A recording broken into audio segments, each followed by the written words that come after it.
Hi, and welcome back to Ivy English. I'm Karen. And I am Chris Gorski. Today is March 15th, halfway through the month. We're on page 43 in your magazines. And today we're going to hear part one of a two-part article about some very pretty buildings. That's right. We're talking about a good look at glass structures. Specifically, we're talking about big, tall glass buildings. Although in day two, we'll actually talk about some flatter glass buildings and the way it's used as a building material. Now, a lot of modern buildings are made of glass. Are they necessarily pretty? Yeah, and they can get really hot, and we're going to talk about those things in the article. So how about if we just get started? Let's dive right in. A good look at glass structures. If you imagine a modern city, there's a good chance that you'll think of tall buildings rising into the sky. It's also likely that those skyscrapers that you picture in your mind feature a lot of windows. There is a good reason for that. Towering buildings with glass panels are everywhere in big cities. However, some people, even architects, now wonder if that is a good idea after all. The problem with these structures is that they are not as energy efficient as they could be. Glass is good at trapping the heat of the sun, which means the buildings require greater use of air conditioning to cool things down during the summer. On the other hand, especially in colder climates, glass is not good for keeping the heat inside buildings. This, of course, means more energy is required to warm buildings to keep them comfortable during the winter months. There is also the matter of appearance. Critics often complain that glass buildings all resemble one another. They say that tall glass skyscrapers tend to make large cities look similar, giving them a boring appearance. However, there are some advantages to using glass. It is cheaper than some other building materials, which is why it has been popular over the years. Further, not all glass structures look the same. One iconic use of glass is the famous pyramid entrance to the Louvre Museum in Paris. Since its completion in 1989, it has become a landmark.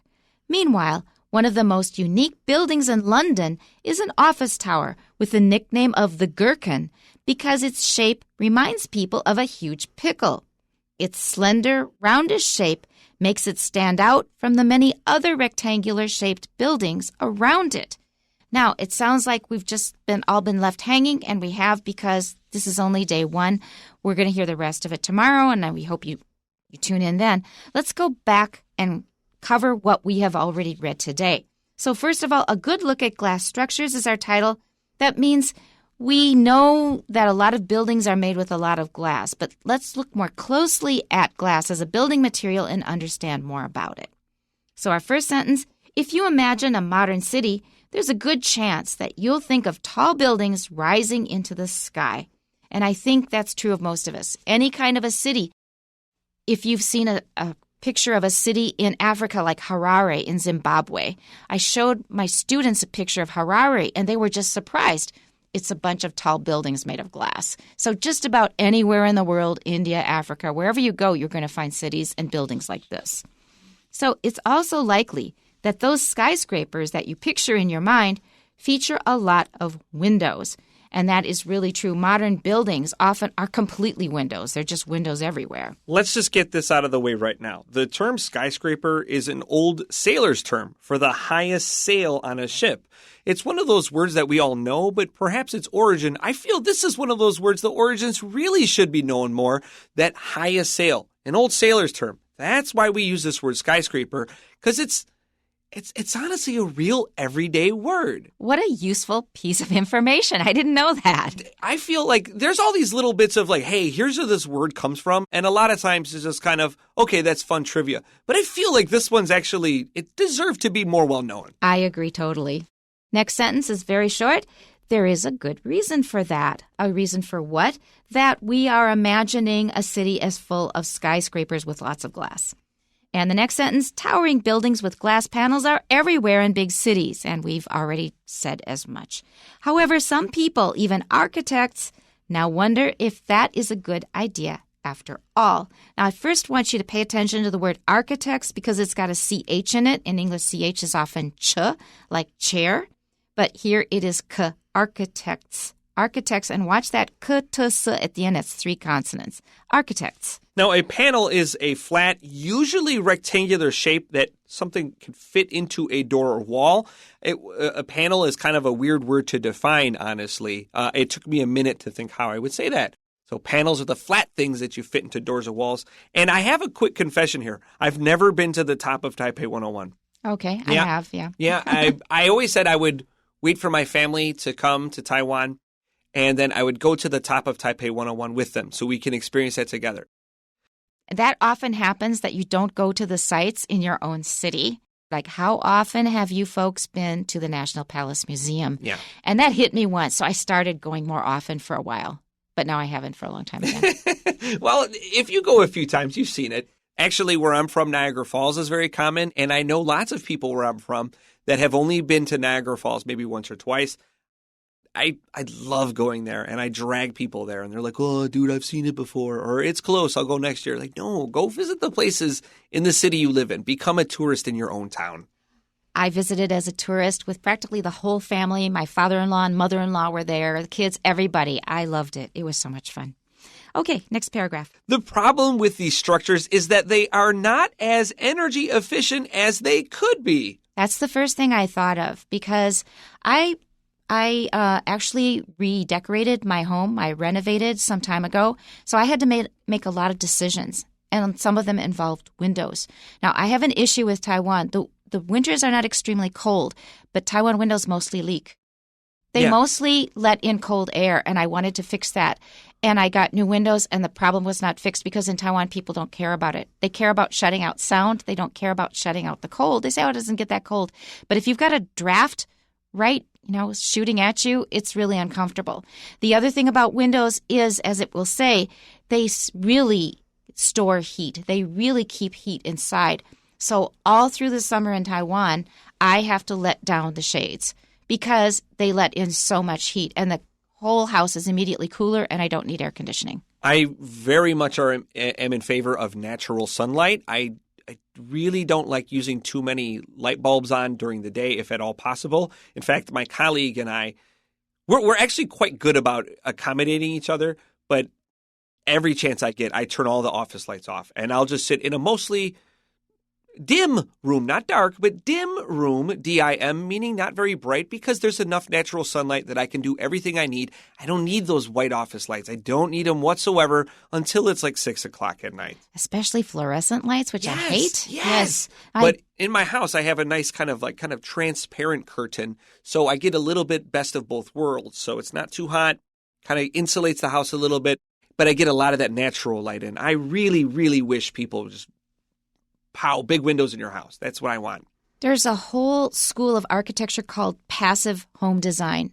And that means that you don't have to have a heater. You don't have to have air conditioning. If you put everything in the right place, if you have air coming in from the right direction, if you have sunlight coming in from the right direction, from the south especially, you should face south, you will actually save a lot of energy and be much more comfortable. So that's passive home design.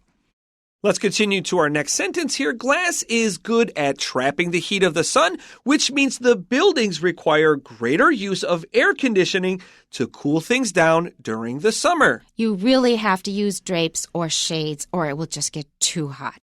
Okay, this next sentence is a little confusing. Karen, I want you to help me with this one. All right. On the other hand, especially in colder climates, glass is not good for keeping the heat inside buildings. Is this a paradox? No. Personally, this didn't make sense in my mind. Okay, so but I think it's my misunderstanding. Yeah, the sunlight comes through the window, which is like kind of a lens, and that heats up the walls and the furniture and everything in your house. And you've also got direct sunlight because it's not being blocked visually. The sun rays are coming in. It's just unbearably hot. But if it's cold and there is no sunlight, then whatever heat you had in the house easily gets moved to the outside because the heat comes in easily. The heat from inside the house moves outside easily because it's colder outside. All right. I read it and I was just thinking this feels like two opposite ideas. Not that it was written incorrectly. It just didn't make sense to my mind. But to be fair, it's not like I study up on the heat transfer in windows. That's right. So heat will go into where there is less heat. There's a lot of heat outside, and windows are not going to stop it. It's really going to collect it and keep it inside. But once you've got the heat inside, if it gets cooler outside, that heat from inside is really going to go outside really easily. So in other words, it conducts heat very well, and so you lose it easily as well when it's cooler out. I see. Well, let's continue here. This, of course, means more energy is required to warm buildings to keep them comfortable during the winter months. And you also need the drapes for that. They will help at least prevent drafts. Yes, absolutely. In winter, we keep them curtains shut. Let's continue. There is also the matter of appearance. Critics often complain that glass buildings all resemble one another. And that's true. You go to one city, it's like you've seen one, you've seen them all. Yes, in fact, underneath where it says all glass buildings resemble one another, I wrote soulless bank building. If I see some like 60-story glass structure, I'm assuming it's some kind of bank. And it's just boring and dull inside. And it just made me think of how beautiful a city like New York City is. And just how unbelievably beautiful something like the Chrysler Building is, which has got a lot of concrete. It's Art Deco, D-E-C-O, and this is a design style that means you have a lot of angles and arches, but also there's lots of paintings inside and outside the building, and it's just unbelievably beautiful. And then you build this glass rectangle, and it's just so ugly. It just kills me. It kills me. Yes. I belong to a Facebook group called Old St. Paul. I'm from St. Paul in Minnesota. And what everybody gets all excited about is these very old brick buildings. They just love these old buildings. Because, I'm one of those people. Because they're not like the stuff that we see everywhere now in the modern world. Now, let me ask you a question about this, because we have this issue in New York City, and we have this issue also where I'm from in Buffalo. New York City has a lot of these old buildings because it's extremely difficult to demolish or destroy one of these tall buildings, but also there's not a lot of room. And because it costs so much and there's not a lot of room, New York City doesn't do it. It's just cheaper to build up their old buildings. Where I'm from, we're not that big of a city, so we never quite do that. Instead, Buffalo went through a very long period, a very harsh period where there was just no money. There wasn't enough money to destroy the old brick buildings from the 1920s, the 1930s, and the 1940s. Now today, Buffalo is more prosperous. There's more money. And some people want to tear these brick buildings down and build this soulless glass structure. And it just makes me bananas. It makes me crazy because look how beautiful this is. Fix this up. Keep this unique, beautiful look. Is St. Paul a little bit like that where they just didn't have the money to tear it down? I don't know if it was because of money. St. Paul is not a huge city. It's a medium-sized city. Minneapolis is a bit bigger and has more glass. But I guess it just kept a lot of the old buildings. A lot of them also got knocked down. But at this point, I think a lot of people want to preserve them in any case. For me, I am all about preserving and maintaining those old buildings. I love stuff like that. All right, let's finish up paragraph 2. They say that tall glass skyscrapers tend to make large cities look similar, giving them a boring appearance, which I have just said for a very long time. It's largely true. Let's move on to paragraph 3. However, there are some advantages to using glass. That means there are some good reasons for using glass. You know, we're just complaining that everywhere they're using so much glass it all looks the same, but there are some good reasons for using it. So, first of all, it is cheaper than some other building materials, which is why it has been popular over the years. Glass is made from melted sand. Now, actually, it is not necessarily that easy to get good sand for making glass, but still, sand is an earth material. It's not like digging for uranium or something really difficult to get. It is relatively not that difficult to get and not that expensive. So that's one reason why it's been popular. Further, not all glass structures look the same. So the writer is saying don't tar all glass buildings with the same brush. Tar is that thick black liquid made of petroleum that they use on streets to repair streets. Tar. And to tar with the same brush, that means that you think that everything is the same. You're not noticing that some are good, some are ordinary, some are not that good, but there are big differences. So if you say, don't tar them all with the same brush, that means pay attention to their differences because they're not all the same. Absolutely. In fact, as much as I just complained about like the soulless bank building, this tall glass rectangle, I can rattle off several really beautiful glass structures. And in fact, we'll be talking more about those tomorrow. Exactly. One iconic use of glass is the famous pyramid entrance to the Louvre Museum in Paris. And that one is really impressive. It is not tall because it's like a roof over a part of the museum that's underground. But you just don't forget it. It's quite unique. It has a pyramid shape. Have you been there? It's ugly. You think it's ugly? I don't know if it's that wonderful or impressive, but it's something you remember. I agree. It is memorable. I give it that. I've had a lot of people just think I'm just such a heathen for saying that I dislike this thing. But I think the museum, the Louvre itself is so beautiful. And then there's like this glass pyramid and it just looks, what the word I want to use it is tacky, T-A-C-K-Y. Mm-hmm. To me, it doesn't fit, but I really like the idea of the natural sunlight in the museum itself, in this old palace. It's beautiful in the sense that it adds light and beauty into the underground areas.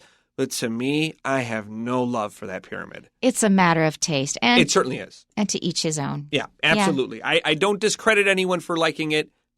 You just can't be my friend. I'm not thrilled by it. I'm joking. I think there are more interesting and beautiful things, but I think it's fine. All right. So iconic is a good word to know. That means it represents the whole Louvre. And I think it does now, since it's been built. It really represents the Louvre. I agree with that. Iconic things are something everybody knows. The Mona Lisa, the Beatles, and the Eiffel Tower, which interestingly, because we're talking about tall structures, was the world's tallest building for about 41 years, from 1889 until my old friend the Chrysler Building was built in 1930. And also, the French people don't necessarily know that much about the Eiffel Tower, which is used for many, many important purposes, like signals and things, electronics. There are so many fascinating stories. If you're looking for something to dig up, there are 1,000,002 fascinating stories regarding the Eiffel Tower. I encourage you, if you're ever looking for something in history to study, the Eiffel Tower is a pretty good place to start. Okay, back to glass. Meanwhile, one of the most unique buildings in London is an office tower with the nickname of the Gherkin because its shape reminds people of a huge pickle. Now, I have to confess, my mouth is watering thinking of pickles because they're sour. But a gherkin, I learned that as a kid. They're smaller pickles, and they were sweet. They were seasoned. They had a particular flavor to them when they were pickled, and they were sweet gherkins. But this one is not small. It's a very large sort of a banana that's fat on both sides. And it has sort of like a swirling shape going around it. Yeah, it's a very unique structure. I personally think it's quite impressive looking. I think there was a lot of thought and design put into it. But I understand why there are not many buildings that look like the Gherkin because it is very unique looking. When I saw it, it made me think of almost like if you took two bamboo shoots and the pods or seedlings that bamboo come out of, and you kind of stick them fat end to fat end. That's right. And that's what it kind of looked like to me with the nicer color scheme. I have to say it doesn't appeal that much to me, but I can live with it. All right, our last sentence for today. Its slender, roundish shape makes it stand out from the many other rectangular-shaped buildings around it. So at least it gives you a change of pace. It doesn't look exactly like all the buildings around it. And you'll give it a second and third look, and then that's about it for me. Yeah, I agree with that, actually. It's not personally a building I would have designed, I guess, so to speak, but I really value that it's unique and it gives its city something to stand out. My brother used to live in Atlanta, and they have the King and Queen buildings there, which are mostly a tall rectangular structure, but the tops are very beautiful, and they look like pieces of chess, and it gives you something to look at as you're traveling through the city. And for me, I thought that was a very nice touch that probably cost the architects and the building firms quite a lot of money. Because when you have a special design, it's really hard to execute. I want to ask you quick, did you have gherkin pickles when you were a kid? Yes. In fact, I hated them. My grandmother made them, my dad made them, and I was not a fan. But I personally still today very much enjoy the kind of, what is it? Dill pickles. The Vlasic Yes, the dill pickles. Dill. Okay, I There's really dill like pickles that. And pantry pickles. Yeah, I did not like gherkins that much either. Personally, I like them more now as an adult. Like I'm more tolerant of other flavors. But for me, as a kid, I needed a Vlasic or nothing. If you if you find yourself in North America, I think they're really tasty. My wife really liked them too. We had jednies. Anyway, you were saying. So one of the most important factors limiting the growth of skyscrapers after the invention of steel wasn't, in fact, the steel itself, although that was very expensive. It was actually the elevator. Until the elevator, the safety elevator that you and I use today, was perfected by the Otis brothers, the way people lived in buildings is actually different. Today, we think of the penthouse high in the sky or the rotating restaurant and the 100th floor of whatever place. But in the past, that was actually the complete opposite. The wealthy people lived on the first, second, maybe the third floor. And you poor people, you march up the stairs. You carry the furniture in those bags up the 25 flights of stairs. They were hotter. They were harder to carry. They were darker. They were all around more uncomfortable than the first 3 floors of most buildings. But I'm guessing that they were in better shape, the people who lived in the higher floors. Better physical shape. Maybe the structure itself was in better shape. Oh, no, but their they were bodies, considered more... They got more exercise. They lived rougher jobs. We're thinking like the 1890s. So we're thinking kind of Industrial Revolution, where a lot of people were having very long days, working 16 hours, and then climbing their 25 flights of stairs. This was at a time when public transportation also wasn't so good. So the very wealthy and the very poor lived together. The wealthy would purchase the bottom floors. Everyone else had to take the stairs up to the top, and it was very physically demanding to get all the way up there and down, back and forth each and every day. Now, before we end today, I want to ask you, the most famous glass structure in Taiwan, of course, is Taipei 101. 101. Got to give me your review of Taipei 101. Come on now. I think I have kind of an emotional connection with it because I watched it being built. It was originally a parking lot. So I had this friend who would come to visit me every once in a while, and we would stay at a hotel not far from there, or he would stay at a hotel not far from there. And I would park in the parking lot to visit. And so 101 to me, I look at it as that parking lot, then look at what it is now. And look at what Shinyi is today, right? Yeah. So 101, what year did 101 open? It was 2000, early 2000s. I don't remember, but I went through the whole process, watched it going up. And so I just kind of, it's like someone who you've seen grow up from being a baby.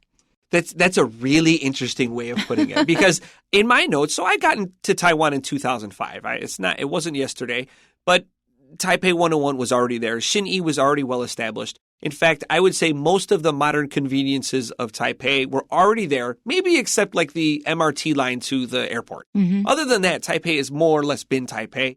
For me, personally, I think 101 is still an unbelievably beautiful building. Yeah. The green colored glass, the way it's designed, I really do feel it's artistic.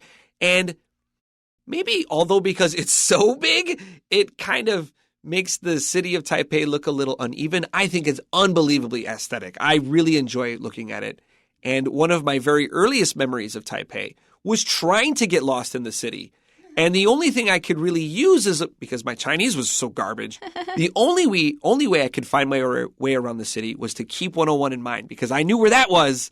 And if I could see 101, I wasn't totally lost. I've still done that on occasion even now. If I'm somewhere and I took a couple of turns down alleys and I'm not sure, then you can always find your way back somehow. You look up and it's like, it's almost like the North Star of the city, isn't it? It really is. And I have to admit, when I see all these beautiful photographs of the 101, I feel pride.